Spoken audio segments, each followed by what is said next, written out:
Dans une ville futuriste, pleine de gratte-ciel imposants et de lumière néon, une jeune fille aux cheveux roses vifs fuit un ennemi mystérieux.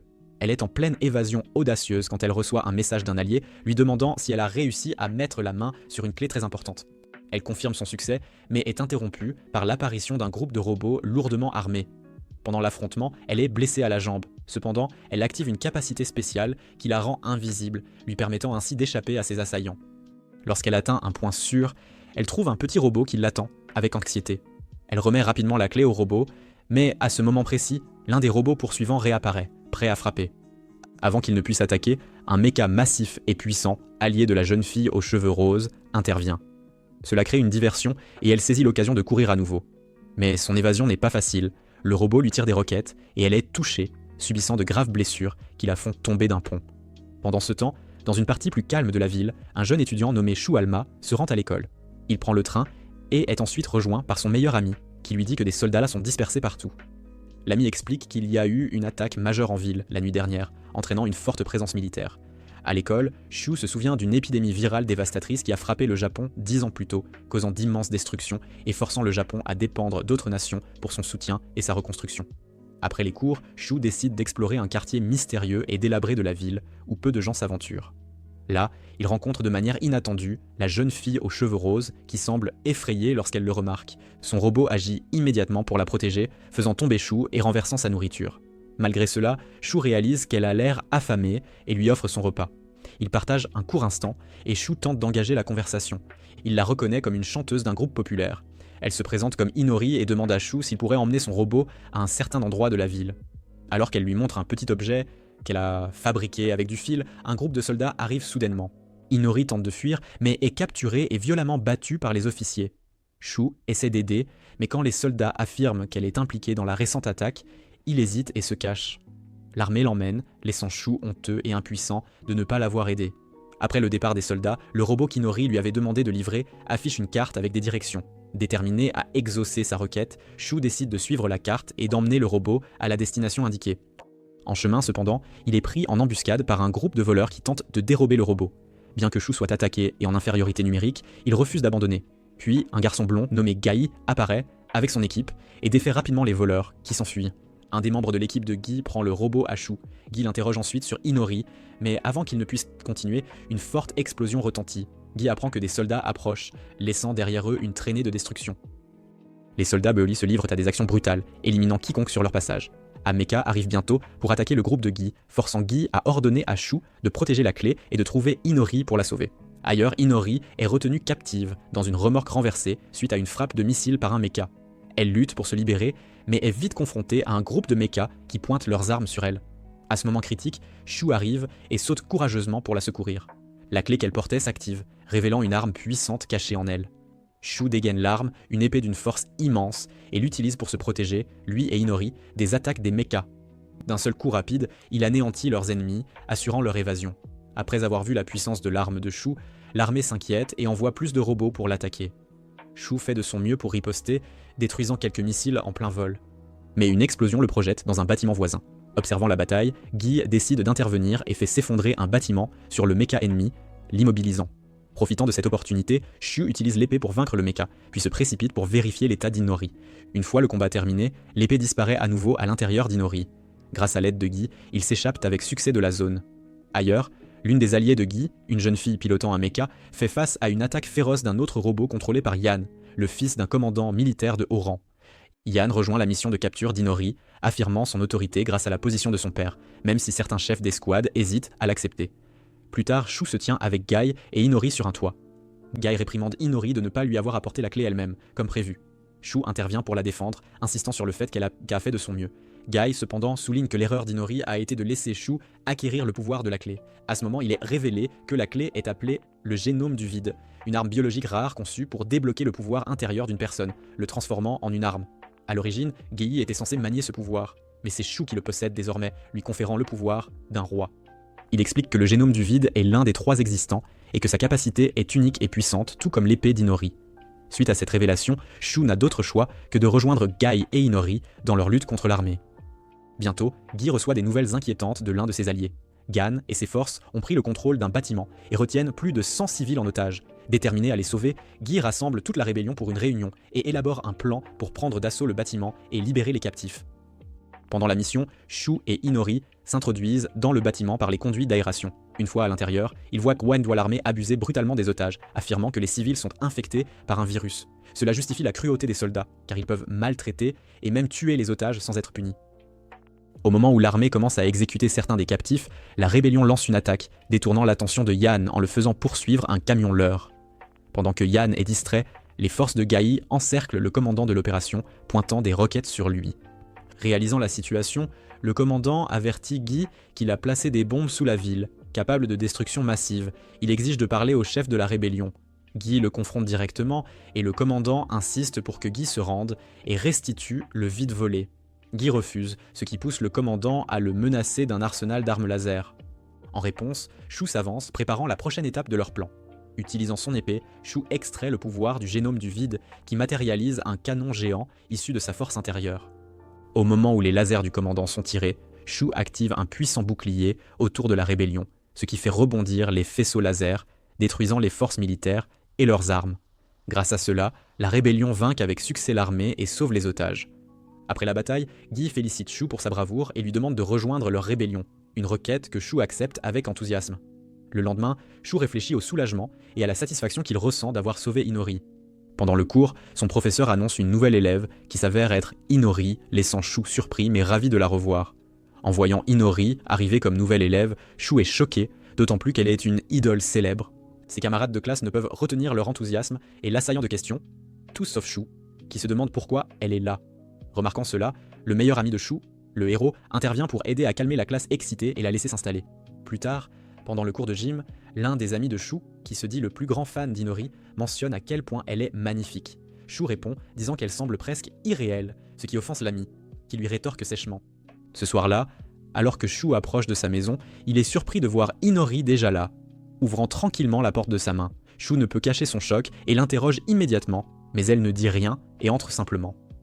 En la suivant, Shu trébuche accidentellement sur son petit robot compagnon. Quand ils atteignent le salon, Shu demande finalement pourquoi elle est chez lui.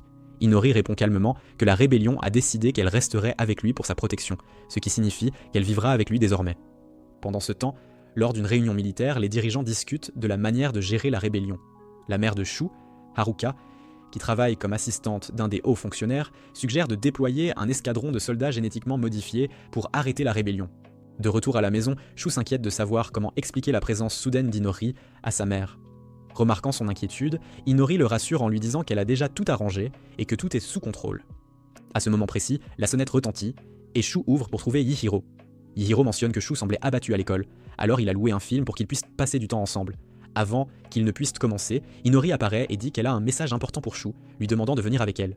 Shu promet d'expliquer tout sur Inori plus tard et part avec elle. Inori conduit Shu à Gui, où Shu demande pourquoi elle a été envoyée rester avec lui. Guy explique que c'est pour la sécurité de Shu. L'un des civils pris en otage lors d'une récente bataille s'est avéré être un élève de l'école de Shu, ce qui signifie qu'il pourrait reconnaître Shu et le signaler à l'armée. Pour contrer ce risque, Guy demande à Shu et Inori de découvrir l'identité de la personne qui a vu Shu. Shu soutient qu'il sera difficile d'identifier le témoin parmi des milliers d'élèves, mais Guy explique que Shu peut utiliser le pouvoir du génome du vide, lui permettant de révéler les capacités intérieures des autres.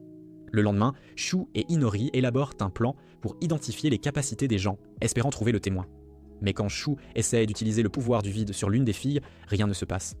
Au lieu de cela, il touche accidentellement ses talents, ce qui les embarrasse tous les deux et vaut à Shu les taquineries de ses camarades de classe qui ont été témoins de l'incident. Plus tard, lui et Inori réfléchissent à la raison pour laquelle le vide n'a pas fonctionné et concluent qu'il doit établir un contact visuel direct pour débloquer la capacité de quelqu'un. Bien que Shu se sente nerveux, les encouragements d'Inori le convainquent de réessayer. Le lendemain, suivant les conseils d'Inori, Shu établit un contact visuel avec un autre élève et active avec succès son pouvoir du vide, invoquant une moto futuriste. Malheureusement, il s'avère que ce n'est pas la personne qu'il recherche. Shu s'épuise après avoir vérifié plusieurs élèves sans succès. Inori explique qu'il cherche quelqu'un dont le pouvoir du vide se manifeste sous la forme d'une paire de ciseaux, car chaque vide reflète les peurs et les insécurités d'une personne. Curieux, Shu demande pourquoi le vide d'Inori prend la forme d'une épée. Mais avant qu'elle ne puisse répondre, la fille que Shu a accidentellement touchée s'approche, le poursuivant avec colère. Yahiro intervient pour secourir Shu, l'aidant à se cacher dans le gymnase de l'école. Pendant leur conversation, Shu réalise que Yahiro lui-même pourrait être la personne qu'il recherche, car il fait allusion à sa peur des ciseaux. Quand Shu le confronte, Yihiro perd le contrôle et l'attaque, mais Shu parvient à se défendre en manifestant sa propre paire de ciseaux. Voyant Yihiro comme une menace, Inori est prête à prendre des mesures drastiques et à l'éliminer, mais Shu l'arrête, disant qu'il ne veut pas perdre son meilleur ami. Bien qu'Inori ne comprenne pas, Shu la convainc que tuer Yihiro n'est pas la solution. Après une discussion à cœur ouvert avec Yihiro, ils conviennent de garder tout secret et de rassurer Guy que la situation est sous contrôle. Ce soir-là, Shu et Inori rentrent chez eux en train. Inori exprime son intérêt à rester avec Shu pour en apprendre davantage sur l'amitié. De manière inattendue, le train s'arrête et des soldats encerclent Shu, les portes s'ouvrant pour révéler Yahiro, qui le trahit en le poussant en avant, menant à l'arrestation de Shu par l'armée. Après l'arrestation de Shu, Inori essaie d'arrêter le train pour l'aider, mais un agent de la rébellion l'arrête, disant que Guy lui a ordonné de ne pas interférer. Shu est emmené dans un fourgon de police vers une prison située dans la caserne militaire où il est interrogé par un officier de haut rang nommé Makoto. Makoto interroge Shu sur sa connexion avec Guy car ils ont été vus ensemble lors de la récente bataille. Quand Shu refuse de coopérer, Makoto décide de l'emmener dans un autre bâtiment, disant qu'il a quelque chose à lui montrer. Alors qu'il marche, Shu remarque une sécurité accrue dans la caserne en raison d'une menace de Guy qui a annoncé un plan pour secourir Shu. Pendant leur marche, Makoto explique à Shu que Yihiro, son ami, l'a trahi en raison de pression financière. Yihiro était secrètement impliqué dans des activités illégales, notamment la vente de drogue, pour gagner de l'argent. Il a dénoncé Shu pour réclamer une récompense pour la capture de tout membre de la rébellion, pensant que cela l'aiderait dans ses difficultés financières. Dans une pièce spéciale avec des personnes infectées par un virus mortel, Yihiro révèle que son jeune frère est également infecté et nécessite un traitement coûteux. Makoto fournit des informations supplémentaires sur le virus, connu sous le nom de Noël perdu, qui a causé le chaos il y a 10 ans. Il explique comment l'armée a réussi à contenir l'épidémie et à réprimer les émeutes qui en ont résulté. Makoto essaie de convaincre Shu que l'armée est le bon camp à soutenir, mais Shu reste ferme, perturbé par la cruauté dont il a été témoin de leur part. Finalement, Makoto révèle les plans de l'armée pour attaquer la rébellion afin de capturer un membre nommé Kenji, qui a été arrêté sous suspicion de terrorisme. Makoto remet un émetteur à Shu, le menaçant d'arrêter Inori si Shu ne coopère pas. Il dit à Shu de signaler la position de Guy une fois qu'il l'aura trouvé, forçant Shu à faire un choix difficile. Pendant ce temps, Inori se sent coupable de ne pas avoir pu sauver Shu et se demande comment elle peut aider. Dans une autre scène, Shu est emmené dans une pièce pour rencontrer son avocat, qui s'avère être Guy déguisé, à la surprise générale. Avec l'aide de Tsugomi, une hackeuse de la rébellion, il désactive les dispositifs de surveillance dans la pièce. Guy dit à Shu qu'il prévoit de secourir un membre de la rébellion cette nuit-là et qu'ils ont besoin de son aide. Il explique qu'ils créeront une diversion en provoquant une panne de courant, permettant à Shu de trouver Kenji et d'utiliser sa capacité du vide pour s'échapper.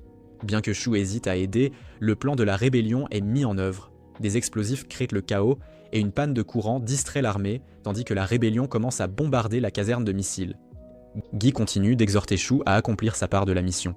Inori parvient à communiquer avec Shu, lui disant qu'elle vient le secourir, ce qui met Guy en colère, car cela va à l'encontre de ses ordres. Shu décide de s'échapper pour trouver Inori mais rencontre un mecha bloquant son chemin. Ayas, une pilote de mecha habile de la rébellion, apparaît juste à temps et sauve Shu. Elle le réprimande pour avoir poussé Inori à désobéir aux ordres et le prévient que si quelque chose lui arrive à elle-même. Shu continue de naviguer dans le chaos et finit par trouver Guy et la personne qu'il devait secourir, Kenji.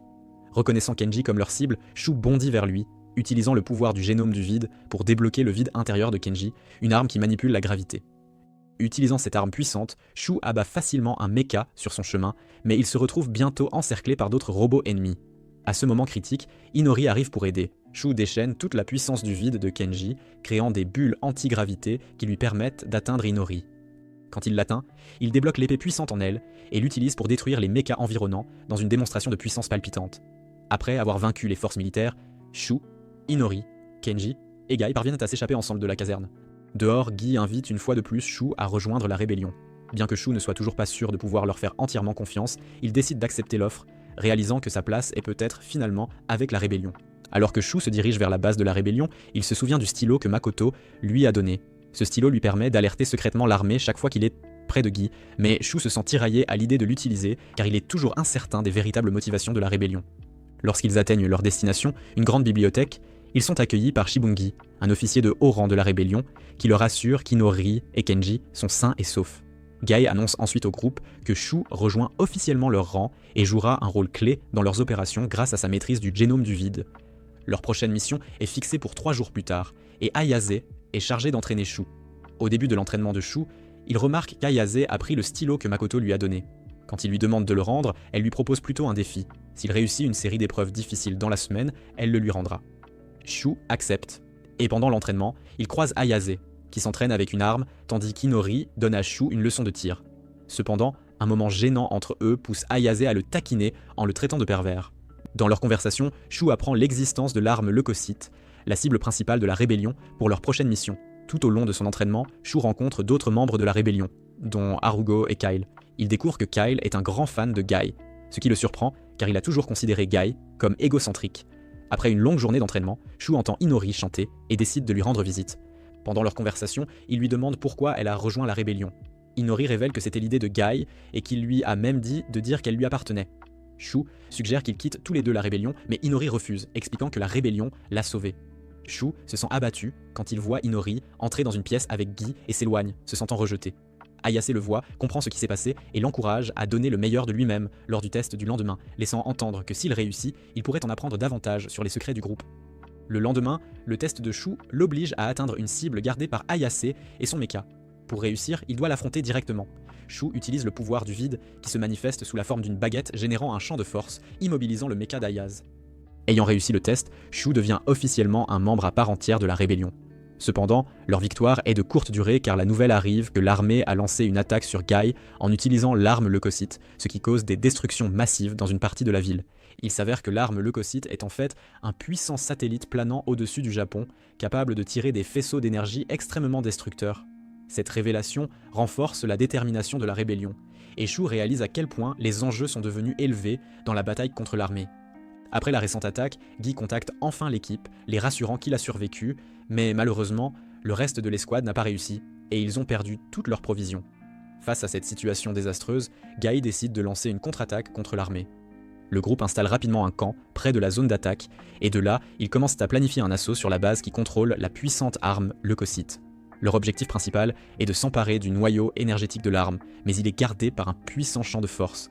Si quelqu'un touche le champ, un protocole de sécurité s'activera, verrouillant l'arme. Pour contourner cela, le pouvoir de Shu et la capacité de contrôle de la gravité de Kenji sont essentiels. Gae avertit l'équipe des risques élevés encourus, précisant que tous ne survivront peut-être pas à la mission. En entendant cela, Shu se porte volontaire pour y aller seul, voulant protéger ses coéquipiers. Ses amis, cependant, s'y opposent, car ils se sont tous engagés ensemble dans cette mission. Gêné par leur détermination à l'aider, il s'éloigne un instant pour réfléchir. Seul, il se demande s'il doit utiliser le stylo de communication que Makoto lui a donné pour appeler des renforts. C'est alors qu'Inori le trouve et lui dit qu'elle a un plan pour les aider, lui demandant de lui faire confiance et de la suivre. Pendant ce temps, dans une autre scène, Makoto s'entretient avec un commandant militaire. Ce dernier révèle qu'il connaît déjà le plan de la rébellion d'attaquer plus tard dans la journée et que l'équipe de Yan se prépare à se défendre. Ailleurs, Guy est aux prises avec ses blessures de la dernière attaque, qui l'ont laissé affaibli et le font douter de la moralité de ses actions. Il se demande si tout ce qu'il a fait jusqu'à présent en valait vraiment la peine. Pendant sa réflexion, il révèle qu'après l'attaque des leucocytes, Kaio, sa proche partenaire, fut gravement blessé et ne survivrait pas. Guy prit la difficile décision de mettre fin à ses souffrances. Inopinément, Shu surprend les paroles de Guy, furieux de sa volonté de laisser les autres se sacrifier, y compris Inori, et le confronte. En réponse, Guy explique que son véritable objectif est de donner de l'espoir aux gens, non de les contrôler. Cette perspective fait reconsidérer sa colère à Shu, et il finit par se réconcilier avec Guy. Leurs différences mises de côté, l'équipe se prépare à attaquer la base militaire. Iyase et d'autres membres de la rébellion créent une diversion, attirant l'attention d'une grande partie de l'armée et des forces de Yan. Grâce à cette diversion, Gui, Shu, Inori et Kenji infiltrent avec succès la base et atteignent le corps de contrôle. Ils sont sur le point d'activer l'arme gravitationnelle de Kenji lorsque Yan les confronte, lançant une attaque féroce. Gai intervient pour gérer Yan, permettant à Shu de poursuivre la mission. Cependant, l'attaque imprudente de Yan endommage gravement le noyau, déstabilisant le satellite et l'envoyant s'écraser vers Tokyo à une vitesse dangereuse. L'équipe s'échappe de justesse de la base alors que le chaos s'installe. Dans un moment de lucidité, Guy réalise une solution et demande à Shu le stylo que Makoto lui a donné. Guy révèle qu'il a toujours connu le véritable but du stylo. C'est alors que Makoto arrive et Guy propose un marché. Si Makoto efface l'intégralité du casier judiciaire de Shu, il aidera à sauver la ville du satellite en chute. Guy explique que le stylo n'est pas qu'un outil de communication, il active aussi un autre satellite leucocyte. Lorsque le stylo est activé, ce second satellite tirera à son emplacement, leur permettant de l'utiliser pour détruire le satellite en chute. Cependant, la personne sur la trajectoire du satellite devra se sacrifier. Guy se porte volontaire pour le sacrifice, prêt à donner sa vie pour sauver Tokyo. Shu se sent impuissant, incapable de changer la décision de Guy. À ce moment, quelqu'un qui semble être Inori arrive, offrant son arme du vide à Shu. Il la prend et elle se transforme en un puissant canon à énergie. Avec elle, Shu libère une explosion d'énergie massive, détruisant le satellite avant qu'il ne s'écrase sur Tokyo, épargnant la ville du désastre. Après que Makoto ait tenu parole et effacé le casier judiciaire de Shu, Shu peut retourner au lycée. Même si son nom est blanchi, certains camarades le jugent encore pour son arrestation. Cependant, Arisa, la présidente de l'école, intervient et le défend. Elle dit à tout le monde que Shu n'a été emmené que pour un interrogatoire, pas pour quelque chose de grave. Avec cette explication, ses camarades commencent à se détendre et lui posent même des questions sur ce qui s'est passé. Shu est reconnaissant envers Arisa de l'avoir défendu et d'avoir aidé à apaiser la tension. Plus tard, Shu rattrape son retard scolaire avec ses amis. Pendant leur conversation, Hair, sa meilleure amie, mentionne que Yahiro n'est pas revenu à l'école depuis son arrestation, ce qui trouble Shu. Par curiosité, il demande à Inori si elle sait quelque chose sur la situation de Yahiro. Inori est surprise par l'inquiétude de Shu pour Yahiro, étant donné qu'il l'a trahi. Cela conduit à un silence gênant entre eux. C'est alors que la tutrice de Shu, Haruka, rentre à la maison et est surprise de trouver Inori là. Alors que Shu essaie d'expliquer pourquoi Inori est en visite, Haruka choisit d'alléger l'ambiance en envoyant Shu chercher un gâteau, lui donnant l'occasion de parler à Inori en privé. Pendant le dîner, elle discute calmement de la situation. Pendant ce temps, Guy rencontre son équipe de la rébellion et apprend de Shibungi que leurs ressources s'épuisent après la récente attaque leucocyte. Réalisant qu'ils ont besoin de plus de soutien, Guy décide qu'il est temps de trouver un nouvel allié capable de fournir à la rébellion les ressources nécessaires. Par ailleurs, nous voyons Arisa, qui appartient à une famille riche ayant une forte influence dans la ville. Sa famille organise un grand événement pour trouver une organisation non gouvernementale avec laquelle s'associer, un plan qui attire l'attention des chefs militaires. Voyant ce rassemblement comme une menace possible, ils complotent secrètement pour perturber l'événement. La célébration a lieu sur un grand navire en mer, et Gai et Shu y assistent secrètement, visant à parler au père d'Ayesha pour obtenir son soutien à la rébellion. Quand ils arrivent, Shu réalise que sa mère est aussi à la fête, alors il se cache rapidement, espérant éviter qu'elle ne le voie. En se déplaçant dans la foule, il tombe sur Arisa, qui le reconnaît et essaie d'engager la conversation. Alors qu'elle est sur le point de rattraper Shu, Guy intervient et la distrait. Après un bref échange, Guy capte l'attention du père d'Ayesha. Pendant ce temps, l'armée se prépare à lancer des missiles vers le navire pour saboter l'événement. Les coéquipiers de Shu l'informent de l'attaque imminente, alors Shu se dépêche d'avertir Guy, qui est en pleine conversation avec le père d'Ayesha. Travaillant ensemble, ils élaborent un plan rapide pour protéger le navire. Guy utilise une stratégie astucieuse pour convaincre Arisa de venir avec lui sur le pont extérieur du navire, où Shu peut utiliser le pouvoir de son ki pour manifester le vide d'Aya, qui est un orbe capable de créer de puissants boucliers énergétiques. Grâce aux efforts de Shu, les boucliers énergétiques arrêtent tous les missiles entrants, sauvant tout le monde à bord. Plus tard, une mystérieuse enveloppe arrive pour la mère de Shu, contenant une vieille photo d'elle, Shu et Inori ensemble quand ils étaient enfants. Étrangement, ni Shu ni Inori ne se souviennent de ce moment. Pendant ce temps, Shu se prépare pour un voyage scolaire organisé par l'académie. Quand il en parle à sa mère, elle plaisante sur le fait de ne pas vouloir être laissé seul et suggère qu'il pourrait profiter du voyage pour visiter la tombe de son père. En réalité, tout le voyage fait partie du plan de Guy.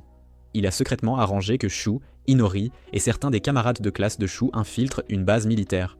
Guy les place dans un luxueux manoir, grâce à l'un de ses contacts. Parmi le groupe se trouve Soda, un membre essentiel pour cette mission qui possède une capacité spéciale nécessaire à leur infiltration. Soda, cependant, taquine continuellement Shu en insinuant que lui et Inori doivent être un couple puisqu'ils vivent ensemble. Pour changer de sujet, Saoda suggère qu'ils aillent tous à la plage et le groupe accepte. À la plage, Shu installe un parasol et commence à penser à quel point il est inconfortable de partager cette mission avec Saoda, qui se montre souvent irritant. C'est alors qu'il remarque Inori à proximité, vêtu d'un maillot de bain éblouissant. Shu est captivé par son apparence, incapable de détourner le regard. Air, qui a secrètement des sentiments pour Shu, voit sa réaction envers Inori et essaie d'attirer son attention en l'invitant à nager avec elle. Pendant ce temps, Shibonji et d'autres membres de la rébellion observent de loin, s'assurant discrètement que la mission reste sur la bonne voie. Plus tard, de retour au manoir, les filles remarquent que Shu est absent et apprennent de Canon qu'il est parti en avance pour s'occuper de quelque chose. Soda, pendant ce temps, reste en arrière, essayant de prendre des photos sur la plage. Il voit le chapeau de Har s'envoler au vent et le ramasse, le lui rendant avec un compliment. Peu après, Shu se retrouve dans un cimetière où il révèle que c'est le lieu de repos de son père. Il dépose silencieusement des fleurs sur la tombe, réfléchissant à son père, décédé il y a 10 ans à Noël. C'est alors que Guy apparaît et engage une conversation, partageant des détails sur le passé du père de Shu. Guy révèle que le père de Shu était professeur et l'un des premiers pionniers dans la lutte contre le virus. Shu admet qu'il connaît peu de choses sur son père car il évite de demander à sa mère, Haruka, car cela pourrait la blesser. Guy emmène ensuite Shu sur une falaise surplombant ce qui semble être une base militaire cachée. Guy explique la mission. Ils doivent infiltrer la base et récupérer une pierre liée au virus apocalyptique, en utilisant à la fois le pouvoir de Shu et la capacité de Sauda. Réalisant que persuader Sauda d'aider pourrait être difficile, Guy suggère d'utiliser Inori pour obtenir sa coopération, car Sauda est un grand fan du groupe d'Inori. Bien que Shu soit frustré par cette idée, Guy insiste sur le fait que c'est nécessaire pour la mission. Pendant ce temps, les filles profitent d'un bain ensemble, Har étant ravie d'être en voyage avec Shu. Quand Inori les rejoint, elle remarque quelque chose d'inhabituel sur sa peau, ce que Kanon trouve intriguant et commence à examiner de près. Har, cependant, ressent une pointe de jalousie car elle s'inquiète des sentiments de Shu pour Inori. De retour dans le salon, Shu et Sauda parlent. Sauda demande à Shu s'il n'y a vraiment rien de romantique entre lui et Inori. Quand Shu le nie, Sauda exprime son intérêt à inviter Inori à sortir. Voyant cela comme une chance de compléter la mission, Shu encourage Inori à accepter de passer du temps avec Sauda pour le mener à la base. Inori accepte et part bientôt pour une promenade nocturne avec Sauda sous les étoiles. Alors qu'il se repose, Sauda partage une vidéo qu'il a faite pour elle, exprimant son admiration. Shu observe cela de loin, se sentant jaloux. Agissant impulsivement, Shu utilise son pouvoir pour extraire son vide et tente maladroitement de confesser ses sentiments pour Inori. À ce moment, les membres de la rébellion qui les observaient se révèlent, riant de Shu, pour son activation prématurée du vide. Ils décident de commencer la mission et se dirigent vers une entrée cachée de la base. Utilisant le vide de Sauda, une caméra spéciale capable d'ouvrir des portes dissimulées, ils accèdent tard à la base. C'est alors qu'un homme mystérieux entre dans la base à l'aide d'une carte de sécurité, déclenchant l'alarme et renforçant la sécurité. Malgré cela, Shu et son équipe continuent d'avancer, désactivant pièges et barrières avec leur vide jusqu'à ce qu'ils atteignent enfin la chambre où la pierre est censée être gardée. Cependant, ils sont choqués de découvrir que la pierre a disparu. Furieux, Guy décide de retirer l'équipe. Plus tard, il est révélé que la pierre a été prise par l'homme mystérieux qui est en fait Kaidu, un commandant militaire de haut rang. Kaidu est ensuite vu sur la tombe du père de Shu, lui rendant hommage. Après la mission échouée, Sauda reprend conscience et se retrouve avec Shu, qui exprime sa frustration que Sauda ne lui ait jamais parlé de ses sentiments pour Inori. Cela conduit à une vive dispute, mais ils parviennent finalement à faire la paix et à se quitter en bons termes. La mission sur l'île se termine et l'équipe rentre chez elle en bateau, leur relation légèrement remodelée par tout ce qu'ils ont vécu durant ce voyage. Yahiro s'est échappé avec son frère malade et a trouvé refuge dans une vieille église. Alors qu'ils commencent à s'installer, Makoto, Fo et plusieurs soldats apparaissent, forçant Yahiro et son frère à fuir une fois de plus. Pendant ce temps, de retour à l'école, Kanon et Hare parlent de la disparition soudaine de Yahiro, se demandant où il a bien pu aller. Shu arrive dans la pièce, laissant tomber accidentellement une théière, ce qui trouble Hare car elle a beaucoup pensé à lui récemment. Remarquant cela, Kanon suggère que Shu et Hare aillent faire du shopping ensemble, dans l'intention de leur donner un peu de temps seul. Alors qu'ils prennent le métro pour le quartier commerçant, Hare commence à réfléchir à la façon dont elle pourrait avouer ses sentiments à Shu. Soudain, le train s'arrête brusquement et Hare trébuche, tombant sur la poitrine de Shu. Gênée, elle envisage de lui avouer ses sentiments, mais c'est alors qu'une silhouette encapuchonnée se précipite dans le train.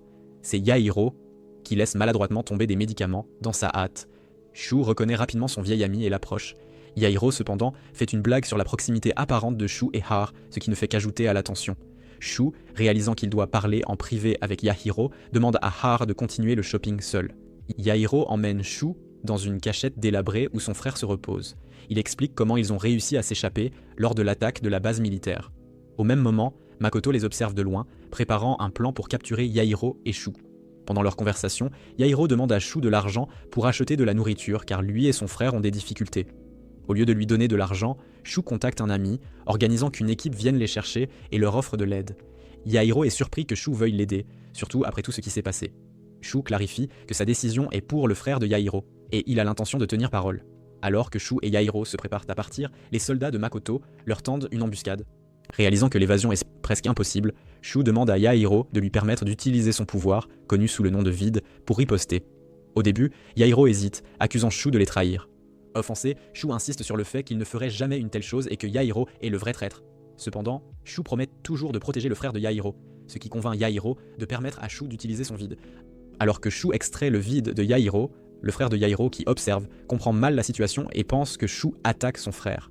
Soudain, Yan, un soldat dans une grande machine robotique, arrive et commence à lancer des attaques sur Shu en utilisant des crochets à énergie.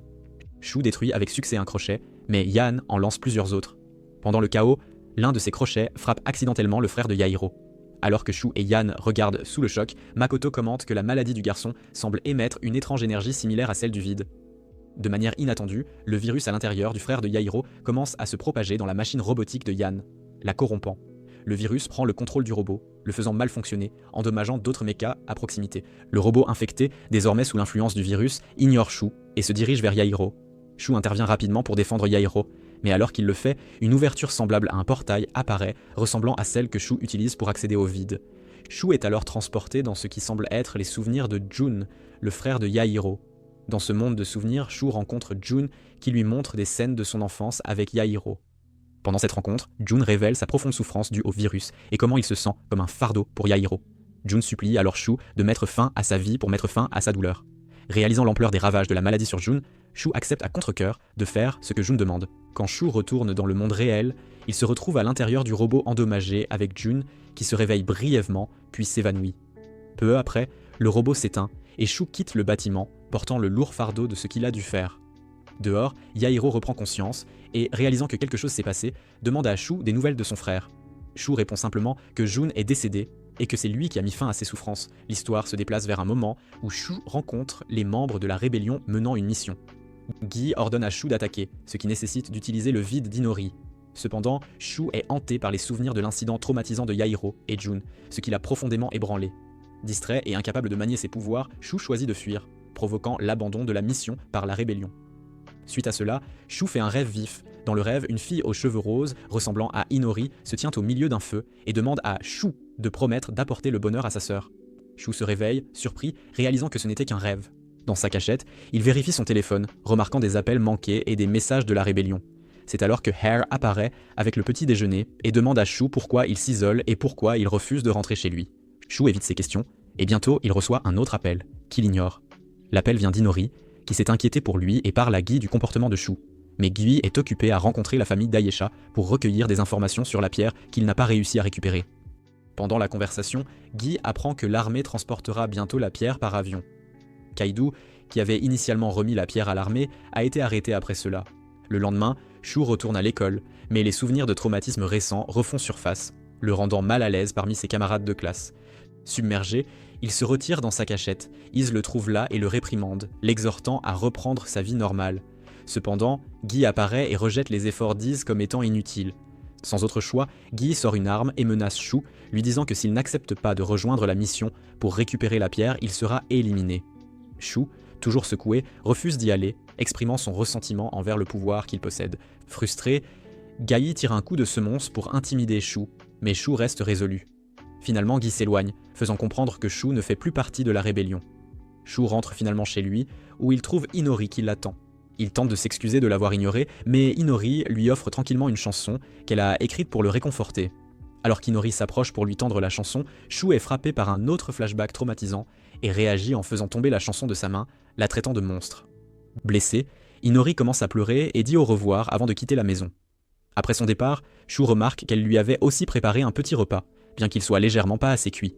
Ces petits gestes submergent Shu et il commence à pleurer. Peu après, l'armée se prépare à transporter la pierre.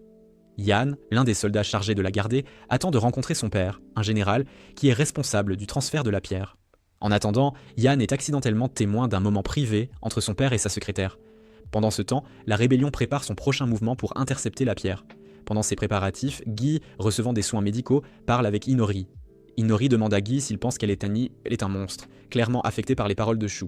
Ayesha essaie de réconforter Inori, lui disant de ne pas prendre les paroles de Shu à cœur, et lui demande ensuite si elle a des sentiments pour lui, faisant douter Inori de ses émotions. Ailleurs, Kaido a une conversation tendue avec la mère de Shu à propos de la pierre volée.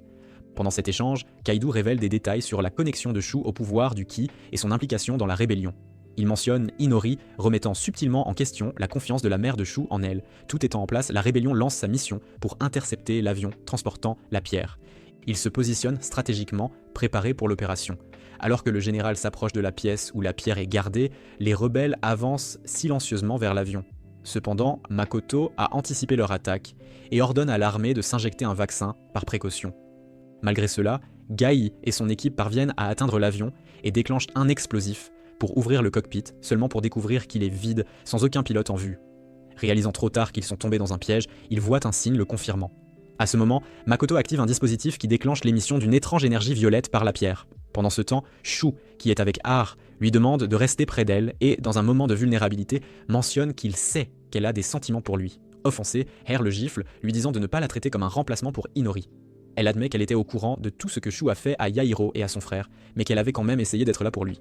Alors que Ae se met à pleurer, Shu tente de s'excuser, mais soudain, Le ciel s'assombrit tandis que la pierre, en réalité une clé, active une immense tour qui émet des ondes radio, propageant un virus. De nombreuses personnes, dont Guy dans l'avion, sont infectées. Il s'avère que tout cela faisait partie du plan de Keitu, Makoto exécutant ses ordres. Les rebelles se précipitent là pour s'échapper, mais ils sont désormais attaqués par l'armée. Alors que la situation s'aggrave, Guy souffre terriblement du virus, et Inori fait de son mieux pour l'aider. Pendant ce temps, le commandant militaire se retrouve à l'endroit où la clé a été activée, et le virus commence à transformer toutes les personnes aux alentours. À ce moment critique, Yan arrive dans son mecha, déterminé à sauver son père. Cependant, en voyant son père avec une autre femme, Yan est rempli de rage et décide de le tuer. À la suite de cette lutte de pouvoir, Keidu prend les rênes et le commandement en tant que nouveau général. Pendant le chaos, lorsqu'un soldat attaque Makoto, la mère de Shu saisit l'occasion de s'échapper. Pendant ce temps, Tsugumi contacte Shu pour l'informer que le plan de sauvetage a échoué et que Guy et Inori sont toujours piégés à l'aéroport. Face à cette situation urgente, Shu décide de rassembler ses amis pour aider à secourir Guy et Inori. Il prévoit d'utiliser leur Void pour les atteindre, mais Yairo s'y oppose, affirmant que Shu ne veut les utiliser que comme de simples outils. Les autres garçons sont confus par cette tension palpable. Pour clarifier ses intentions, Shu explique le pouvoir de la clé à ses amis et demande l'aide de Har. Il extrait le Void de Har, qui s'avère être des bandages aux capacités de guérison. Après s'être excusé d'avoir précédemment utilisé les Voids des autres sans leur consentement, Shu explique pourquoi il a besoin de leur aide, et ses compagnons acceptent de le soutenir dans la mission de sauvetage. Dans une autre scène, Keita utilise la clé pour déverrouiller une porte et entre avec Makoto. Au même moment, Guy et Inori, qui viennent de rencontrer Haruka, se dirigent vers une tour. Leur plan est de diffuser une chanson qui pourrait potentiellement arrêter la propagation du virus. Pendant ce temps, le reste des rebelles se bat férocement contre l'armée. Inori commence à chanter sa chanson, et tandis qu'elle le fait, le virus commence à disparaître des personnes infectées. À ce moment précis, Shu et ses amis arrivent à l'aéroport, mais se retrouvent immédiatement sous le feu des attaques. Shu utilise le Void d'Ions pour créer un bouclier protecteur pour le véhicule dans lequel il se trouve, les aidant à surmonter la première vague de résistance militaire. Cependant, l'armée détruit une partie du pont qu'ils doivent traverser. Avec le Void de Har, ils parviennent à réparer le pont et à poursuivre leur avancée. Après avoir combattu plusieurs mechas, ils atteignent enfin Inori. Juste au moment où ils pensent être en sécurité, Yan les attaque dans son mecha, renversant leur véhicule et piégeant Shu et ses amis. Dans un acte de bravoure, le héros donne son Void à Shu, lui permettant de vaincre Yan. Avec une détermination renouvelée, Shu se précipite vers Inori, croyant qu'ils ont réussi. Cependant, juste au moment où tout semble se calmer, un portail s'ouvre derrière Inori. Du portail émerge un garçon nommé Yu, qui possède également le pouvoir de la clé. Yu utilise le Void d'Inori pour lancer une attaque sur Shu, mais Guy bondit devant lui, recevant le coup à la place de Shu. Alors que Yu emmène Inori, le virus apocalyptique est activé une fois de plus, désormais avec une puissance encore plus grande. Guy dit rapidement à Shu de suivre Yu, car Yu a l'intention de sacrifier Inori pour ramener une personne nommée Mana. Sans hésitation, Shu saute dans le portail juste avant qu'il ne se referme. Pendant le transport, Yu plonge Shu dans une transe, lui faisant se souvenir de fragments de son passé. Dans ses souvenirs, Shu se remémore des moments de son enfance avec sa sœur, Mana. Il voit un jeune garçon flottant dans l'eau, qui s'avère être un Gai plus jeune. Ils le sauvent et prennent soin de lui pendant l'été, formant un lien d'amitié très fort. Ces souvenirs étaient enfouis profondément dans l'esprit de Shu, cachés pendant une longue période. Quand Shu revient au présent, il se retrouve dans une grande salle sous de nombreux regards. C'est ici que Keitu révèle une vérité choquante. Inori n'est qu'un simple réceptacle, créé par eux pour contenir les souvenirs de Mana. Mana fut la première personne à toucher la pierre apocalyptique, ce qui l'a rendu infecté par le virus. Selon Keitu, Mana a été choisi par une race extraterrestre pour créer une nouvelle espèce après la destruction de l'humanité. Il est révélé que Mana était profondément amoureuse de Shu et l'avait choisi pour être son compagnon. Cependant, Shu la rejette, ce qui provoque le déchaînement du virus apocalyptique, détruisant le corps de Mana dans le processus. Malgré les tentatives de Shu pour arrêter Yu, il est facilement retenu. À ce moment-là, Ayase et Guy arrivent, ayant survécu et aidé Ayase et Makoto à atteindre le vaisseau. Ils tentent d'arrêter Yu, mais Ayase est rapidement vaincu. Guy révèle alors à Shu la vérité sur le jour où le virus s'est propagé pour la première fois et débloque la mémoire traumatique de Shu. Cette révélation libère toute la puissance des capacités de Shu, lui permettant d'extraire les Voids sans rendre la personne inconsciente. Shu extrait le Void de Gai et ensemble ils combattent Yu et les cristaux afin d'atteindre Inori. Gai utilise une arme qui révèle l'épée d'Inori, ce qui permet à Shu de libérer le corps d'Inori. Gai se dirige vers le réceptacle contenant l'âme de Mana, déterminé à le détruire et à mettre fin au virus une bonne fois pour toutes. Cependant, il est gravement blessé dans un acte de sacrifice. Guy ordonne à Shu d'utiliser l'épée pour le transpercer et détruire Mana. Au début, Shu hésite, mais il finit par obtempérer, tuant Guy ainsi que l'âme de Mana. Alors que l'endroit commence à s'effondrer autour d'eux, Shu et Inori parviennent à s'échapper. Pourtant, au lendemain de leur victoire, Shu est submergé par le chagrin de la perte de Guy, pleurant l'ami qu'il vient de perdre. Le poids de son sacrifice pèse lourdement sur Shu alors qu'il s'échappe vers un avenir incertain. Après que l'armée ait mis en quarantaine la zone affectée par le virus, les gens ne sont pas autorisés à partir. Les étudiants de l'académie décident de rester puisque la plupart d'entre eux vivent en périphérie de la ville. Ayase, l'une des étudiantes, essaie de relever Shu du sol, mais finit par tomber de sa chaise. 2 garçons l'approchent, lui offrant leur aide. Mais Ayase, qui est habituellement indépendante, refuse leur assistance. Malgré son rejet, les garçons continuent de l'importuner.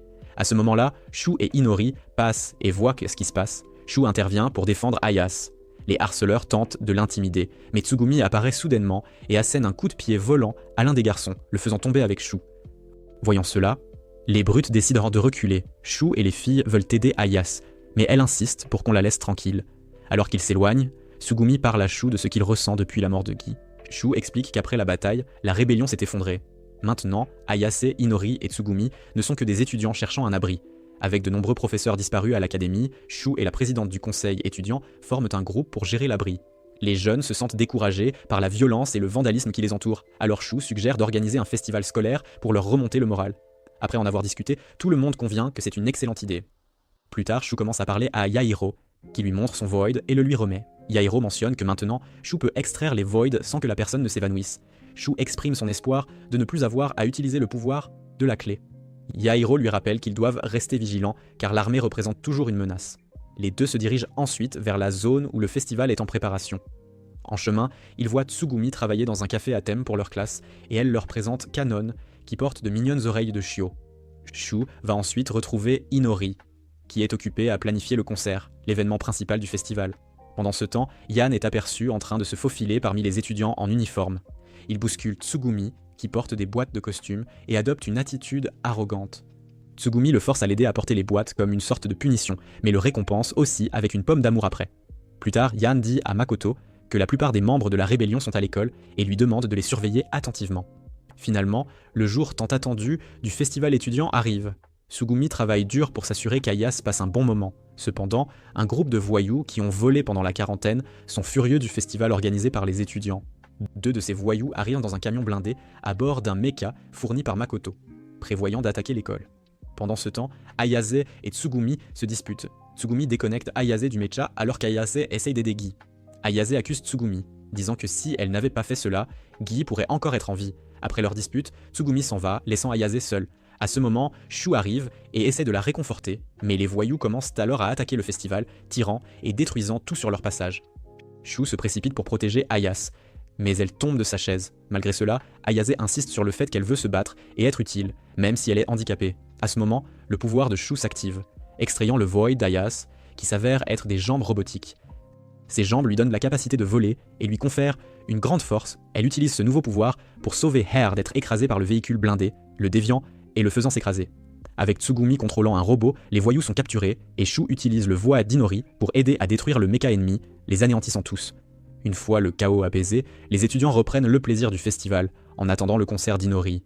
Ayase remercie Shu de lui avoir permis de lutter contre ses sentiments de vide, disant qu'elle se sent beaucoup mieux maintenant. Cependant, pendant qu'il parle, les communications sont rétablies et une annonce gouvernementale apparaît sur les écrans. Elle est faite par le général Kadu, qui a survécu à l'attaque de la tour. Il informe tous les étudiants que le gouvernement a approuvé de nouvelles mesures de confinement, qui incluent la construction de hauts murs qui encercleront complètement le centre de Tokyo, là où se trouvent les Unsio et les étudiants et où le virus s'est propagé pour la première fois. Après les récents événements, tous les étudiants se réunissent pour une réunion afin de discuter de la manière de gérer les nouveaux murs qui isolent le centre de Tokyo. La peur se répand parmi les étudiants, provoquant une panique généralisée. Les tensions montent alors que certains étudiants commencent à blâmer Arisa, qui essaie de calmer tout le monde en disant que son père les aidera. Cependant, de nombreux étudiants ont perdu confiance en elle, et ils suggèrent d'élire un nouveau président du gouvernement étudiant. Pendant la réunion, les représentants du gouvernement étudiant distribuent des vaccins contre le virus à tout le monde.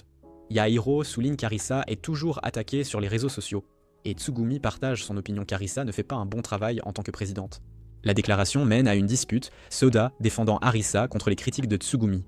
Pendant ce temps, un groupe de voyous complote sa vengeance et exhibe une arme qu'ils sont prêts à utiliser si nécessaire. Après cela, Tsugumi parle à Inori et lui demande si elle se sent parfois seule sans parents. Inori répond qu'elle ne s'est jamais sentie ainsi, sauf lorsqu'elle a été séparée de Shu. Inori pose ensuite la même question à Tsugumi. Tsugumi partage qu'elle a toujours grandi seule et y est habituée, mais admet que les autres membres de la rébellion lui manquent. Après cette discussion à cœur ouvert, Tsugumi appelle Shu, qui écoutait discrètement leur conversation. Elle tend à Shu un appareil qu'elle a trouvé après leur confrontation avec les voyous. Cet appareil peut mesurer les niveaux de puissance des Voids des gens. Les garçons commencent à jouer avec l'appareil, comparant leurs pouvoirs. Shu décide de l'utiliser pour vérifier le niveau de Void de Tsugumi et mentionne qu'il n'a jamais utilisé son Void auparavant.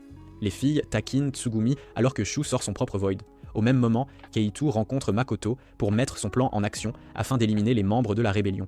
Il active une nouvelle mesure d'urgence qui réduira progressivement la zone de quarantaine, l'armée ayant l'ordre de tuer quiconque se trouve près des bords.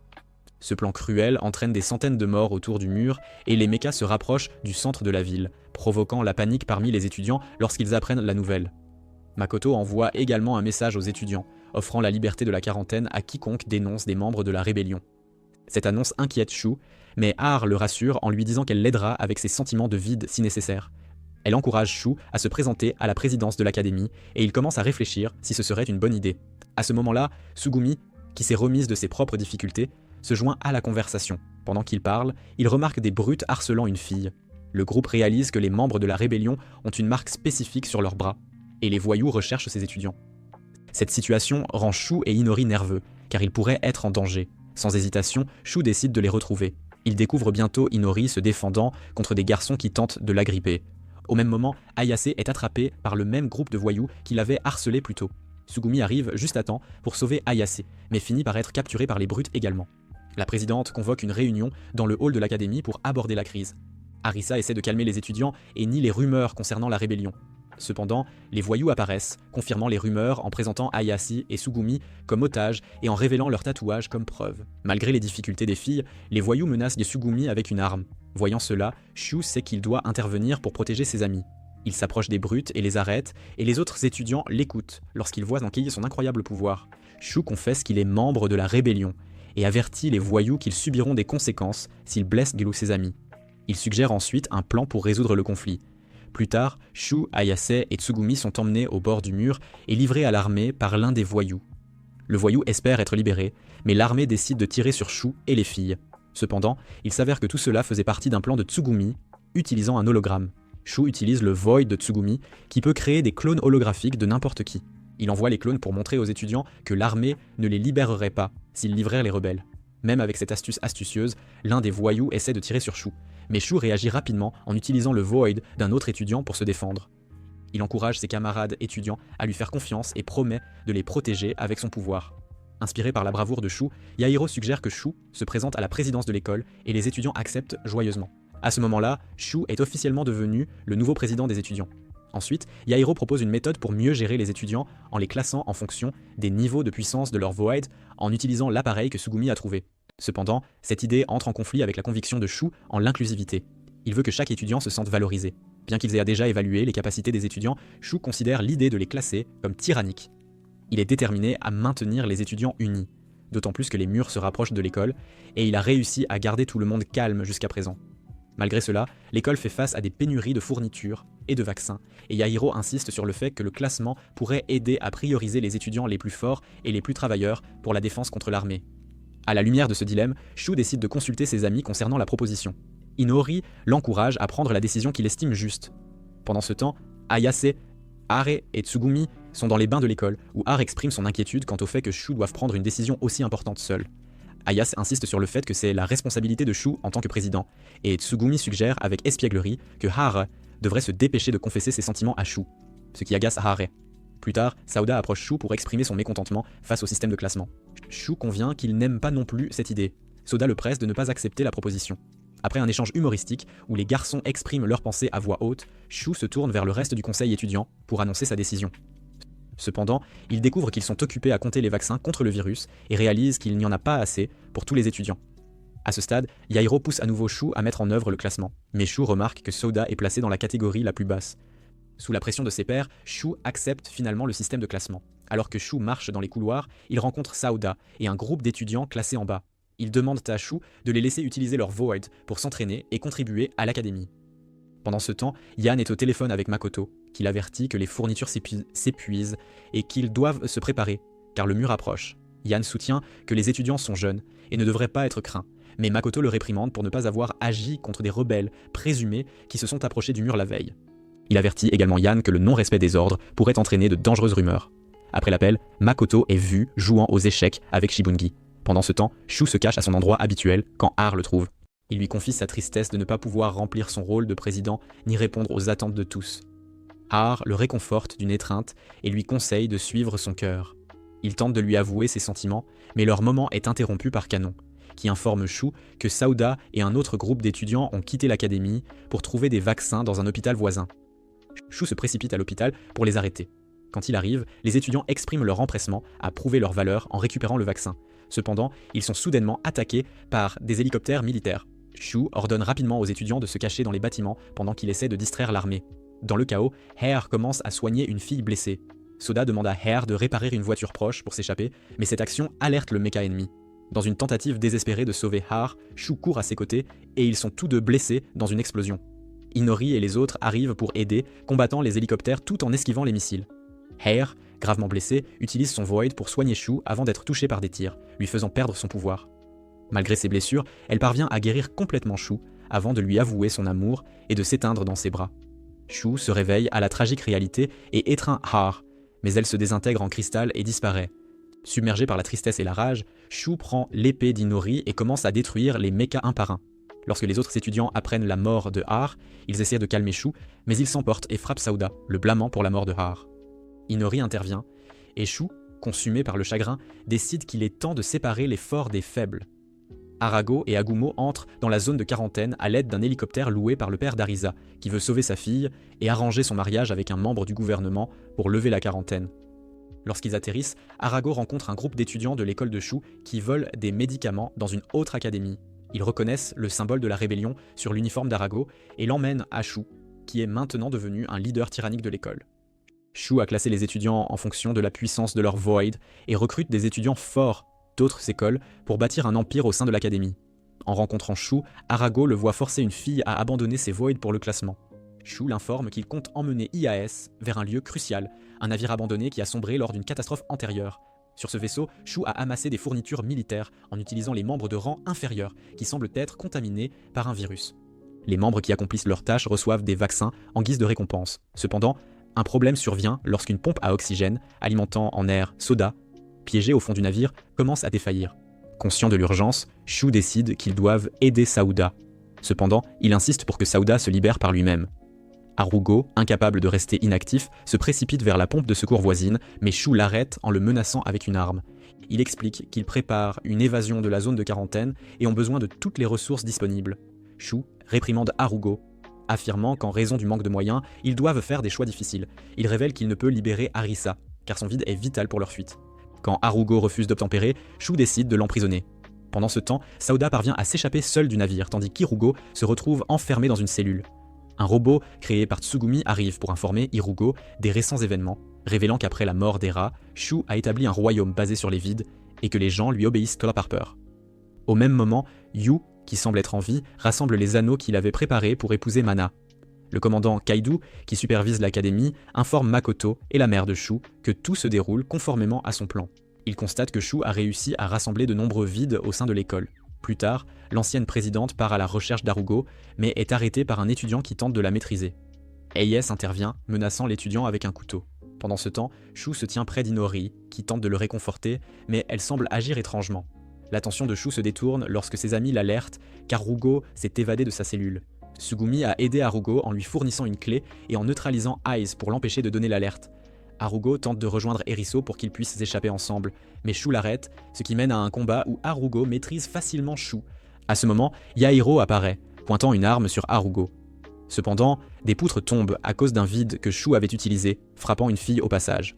Shu bondit pour la sauver, mais ce faisant, il détruit accidentellement son vide, la transformant en cristal et la tuant. Cette révélation choque Shu, qui comprend désormais que si le vide de quelqu'un est détruit, cette personne meurt avec lui. Arisa, témoin de cette scène horrible, s'enfuit, terrifié. Shu se dispute ensuite avec Yihiro, qui lui avait auparavant dit que Air était morte d'une arme génétique, mais Shu réalise que c'était en fait à cause de la destruction de son vide. Cette vérité choquante rend l'idée d'un royaume basé sur les vides extrêmement dangereuse. Malgré cela, le héros soutient que s'ils n'avaient pas agi comme il l'a fait, ils auraient tous péri et qu'ils doivent poursuivre leur plan d'évasion. Harugo tente de raisonner Shu, mais Shu l'attaque, cherchant à extraire son vide. L'ancienne présidente tente alors de se cacher de Shu et des autres. Cependant, Inori, agissant étrangement, l'arrête et la frappe avec une lance de cristal. Dans une autre scène, Keidu et un professeur parviennent à ranimer quelqu'un qui semble être Gai, ajoutant à l'atmosphère tendue au sein de la zone de quarantaine. Ensuite, Shu se dirige vers un poste de garde où certains étudiants ne remplissent pas correctement leurs fonctions. En voyant cela, Shu menace de détruire leur vide, incitant Yihiro à le prévenir des effets négatifs potentiels d'une approche aussi dure. Yihiro craint que cela ne crée du ressentiment parmi les étudiants envers Shu, mais Shu pense que c'est le seul moyen de maintenir la discipline dans leur situation actuelle. Pendant ce temps, Inori a un flashback sur ce qui s'est passé, réalisant qu'elle perd le contrôle et agit contre sa propre volonté. À la suite des récents événements, Erisa se sent effrayée. Alors qu'elle est dans sa chambre, elle reçoit un appel sur son téléphone portable et partage la situation à l'école avec la personne à l'autre bout du fil. Cependant, pendant cet appel, elle est repérée par un tyran qui l'observait. Pour y faire face, Erisa flirte avec le tyran, gagnant ainsi sa faveur. Elle utilise cette connexion pour envoyer un message à tous les étudiants, révélant les conséquences de la destruction de leur vide. Ce message pousse de nombreux étudiants à se retourner contre Shu, croyant les affirmations d'Erisa selon lesquelles il leur ment. Pendant ce temps, les grandes puissances mondiales tiennent une réunion pour discuter de la manière de gérer la menace que représente le Japon pour le reste du monde. Ils concluent qu'une intervention est nécessaire. Plus tard, Yahiro confronte Erisa, désignée comme la principale suspecte dans la diffusion de rumeurs contre Shu. Au cours de leur conversation, Erisa avertit Yahiro de ne faire confiance à personne, surtout pas à Inori, et elle partage les détails d'une attaque qu'elle a subie de la part d'Inori. Inori, de son côté, parle à Shu de l'attaque et de la façon dont elle sent qu'elle change. Shu la rassure en lui disant qu'il la protégera toujours. C'est alors que Hiro les rejoint et informe Shu de l'attaque menée par Inori. Il insiste pour qu'elle soit punie pour ses actes. Cependant, Shu défend Inori et accuse Hiro de cacher des informations sur les vides. Il menace Hiro avec l'épée d'Inori, le forçant à reculer et le rétrograde au rang le plus bas. Plus tard, Erisa rencontre le fugitif et semble utiliser des faveurs personnelles pour obtenir des informations sur le plan d'évasion de la zone de quarantaine. Le garçon lui donne des détails sur la date, l'heure et l'emplacement exact de l'opération. Erisa a l'intention d'utiliser ces informations pour contester le leadership de Shu. Lorsque le jour de l'évasion arrive, les étudiants se rassemblent à l'une des rampes, mais des rumeurs de tentatives de coup d'État commencent à circuler parmi eux. Malgré leurs préparatifs, K2 surveille de près la situation et élabore des mesures contre Shu. Lorsque Shu et son groupe arrivent sur le site de l'attaque, les forces militaires commencent rapidement à les poursuivre. Shu ordonne une attaque, apparemment avec la coopération d'Eris, mais malgré leurs efforts, les mechas ripostent, sans discernement, entraînant la mort de plusieurs étudiants. Utilisant le pouvoir du vide d'Inori, Shu charge et défait efficacement plusieurs mechas. Sa stratégie est d'atteindre une tour de contrôle qui gère tous les mechas de la zone. Alors qu'il avance, il affronte plusieurs mechas, mais avec l'aide du vide d'un ami, il atteint la tour. Utilisant une épée, il détruit le centre de contrôle, désactivant tous les mechas et ouvrant la voie aux étudiants pour échapper à la zone de quarantaine. Une fois l'évasion réussie, le plan de l'ancienne présidente se déroule. Tous les étudiants braquent leurs armes fusiles sur Shu, repoussant Inori pour l'empêcher d'intervenir. Par la suite, Sauda pousse Shu dans un cratère, l'accusant de les avoir utilisés comme de simples outils. Inori tente de se précipiter aux côtés de Shu, mais soudain, une épée du vide la transperce. À ce moment, plusieurs agents gouvernementaux arrivent, révélant que la personne derrière ce chaos est Guy, qui a été ressuscité par l'armée et a subi des changements significatifs. Guy s'approche de Shu, choqué par cette révélation. D'un geste rapide, Guy ampute le bras qui détenait le pouvoir de Shu, puis lui arrache ce pouvoir, plongeant Shu dans un état d'incrédulité face aux événements qui se déroulent.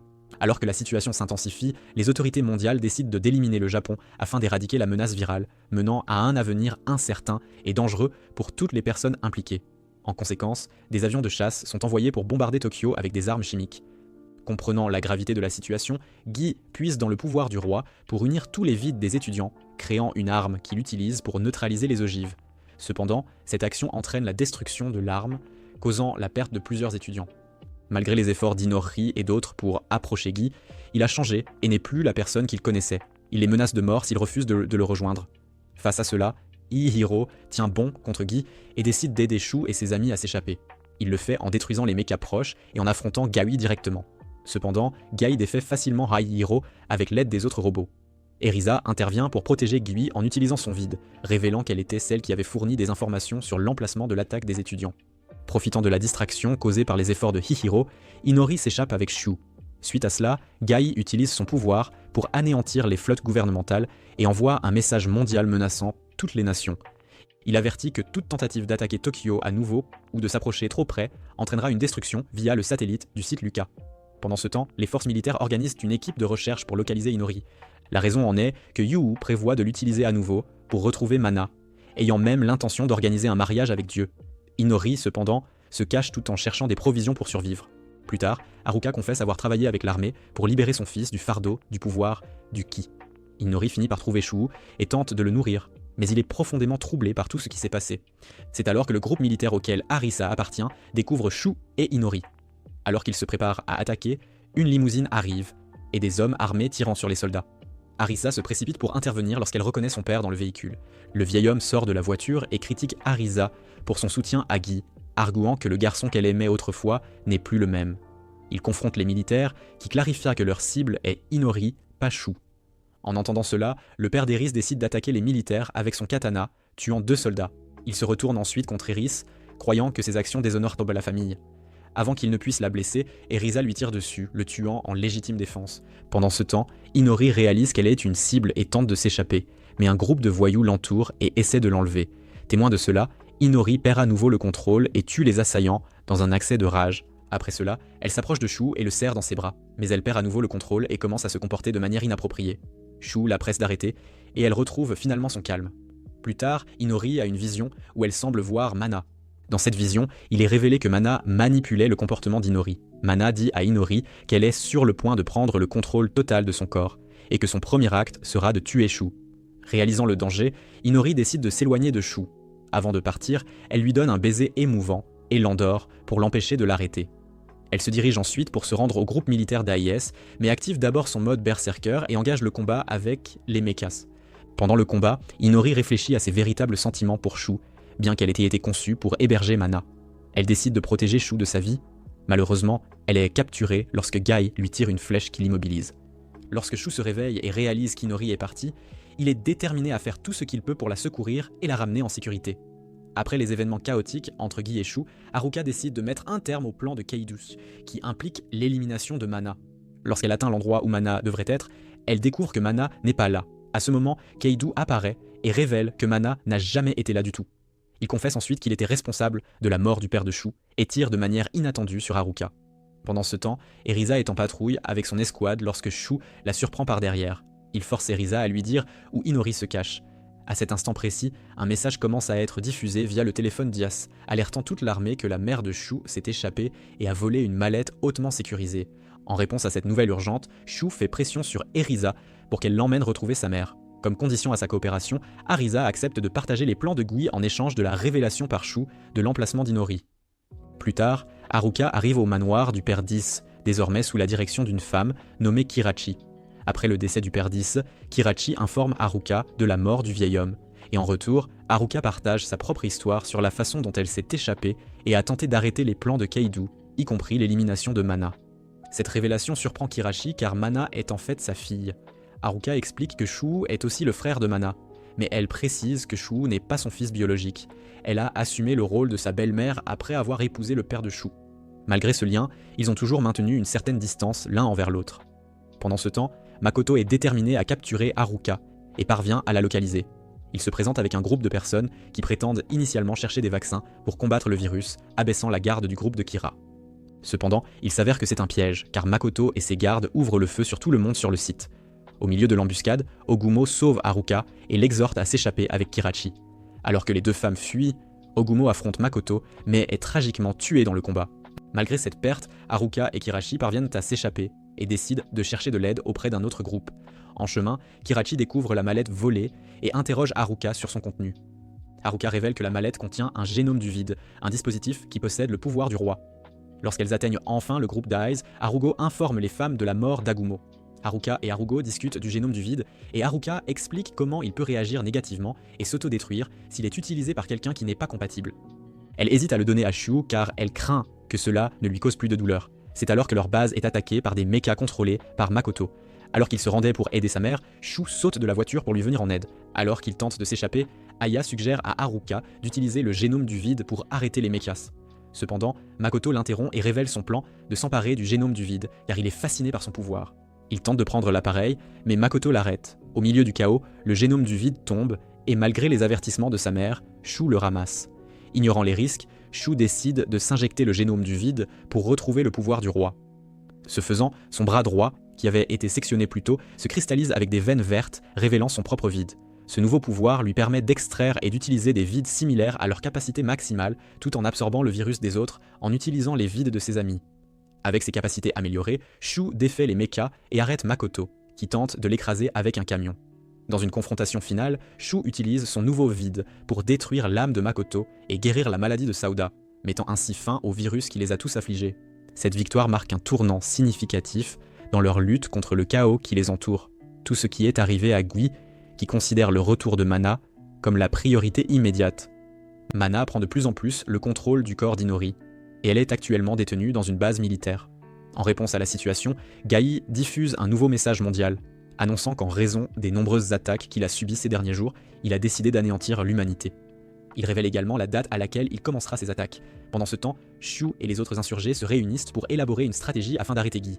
À ce moment crucial, Shibunji les rejoint pour expliquer les plans de Guy, qui incluent la propagation d'un virus mortel dans le monde entier pour éliminer tous les êtres vivants de la planète. Il remet à Shu un journal que Guy lui avait donné, qui appartenait au père de Shu.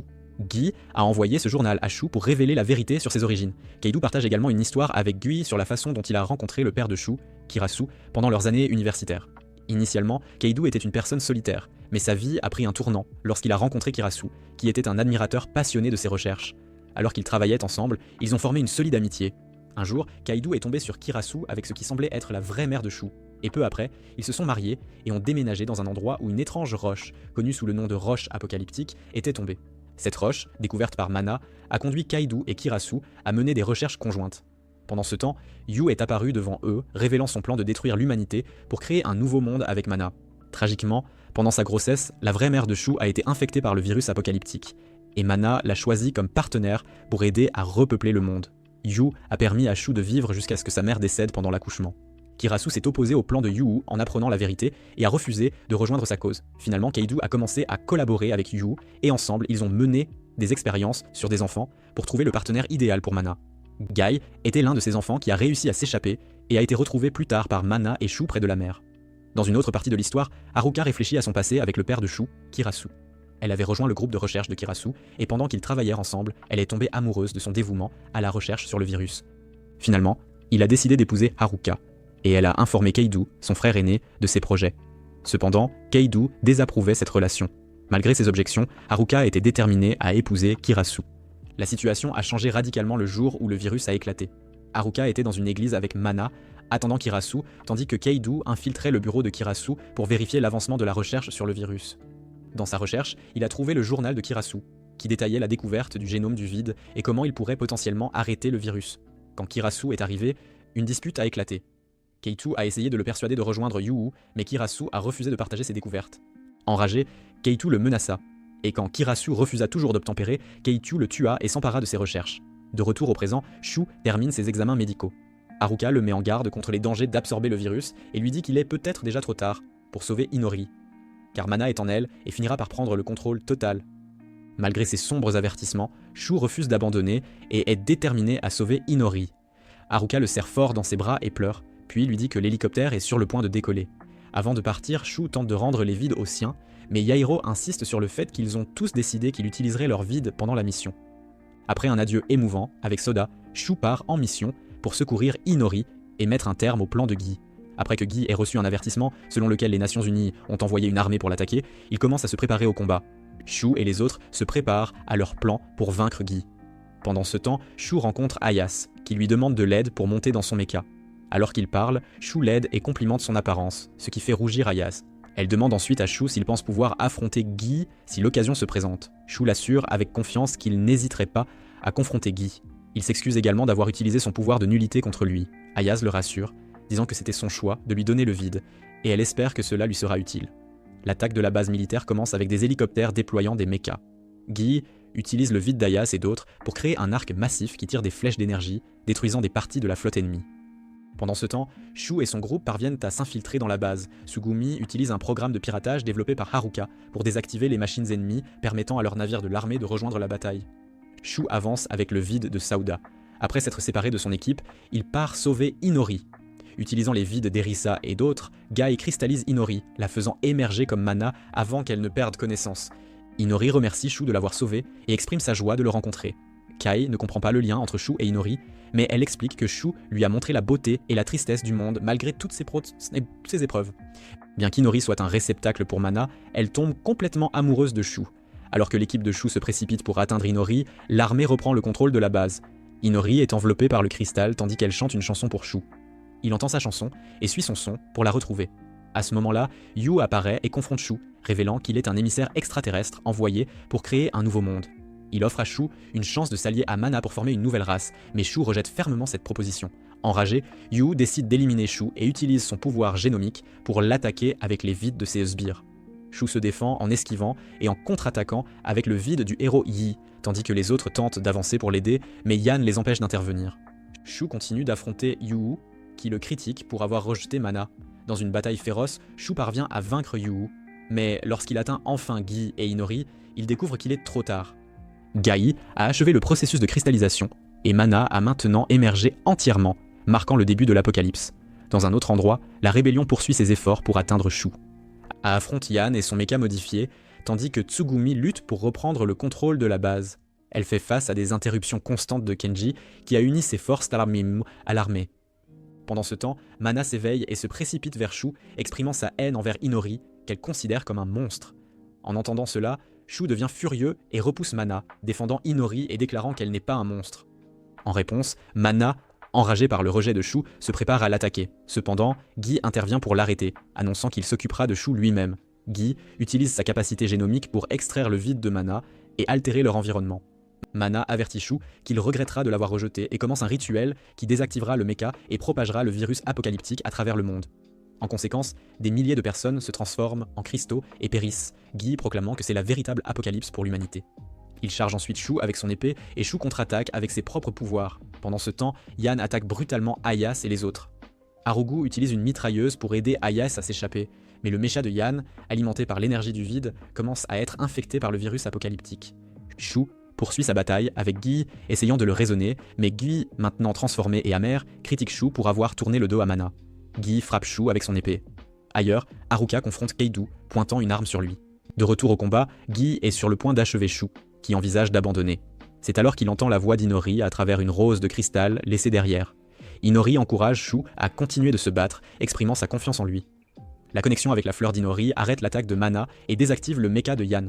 Shibungi confronte et vainc Kenji, permettant à Tsugumi de reprendre le contrôle de la situation. Shu invoque l'épée d'Inori, puisant dans toute sa puissance, tandis qu'Ayas et Tsugumi travaillent ensemble pour détruire le mecha de Yan. Shu charge son épée avec la force combinée de ses pouvoirs et de ceux d'Inori, portant un coup final à Guy. Il est transporté à l'intérieur de l'esprit de Guy, où il rencontre le vrai Guy. Guy révèle qu'il a toujours aimé Mana et demande à Shu de sauver Inori en lui donnant son énergie du vide. À son retour, Shu retrouve Inori, qui a réussi à contrôler Mana. Cependant, Inori est toujours fortement affecté par le virus apocalyptique. Face à ce défi, Shu décide d'absorber le virus des gens et de leur vide, fusionnant les deux génomes. Alors qu'il fait cela, le bâtiment autour d'eux commence à s'effondrer, forçant ses amis à s'échapper. Malgré le danger, Shu continue d'absorber le virus, devenant finalement un cristal aux côtés d'Inori.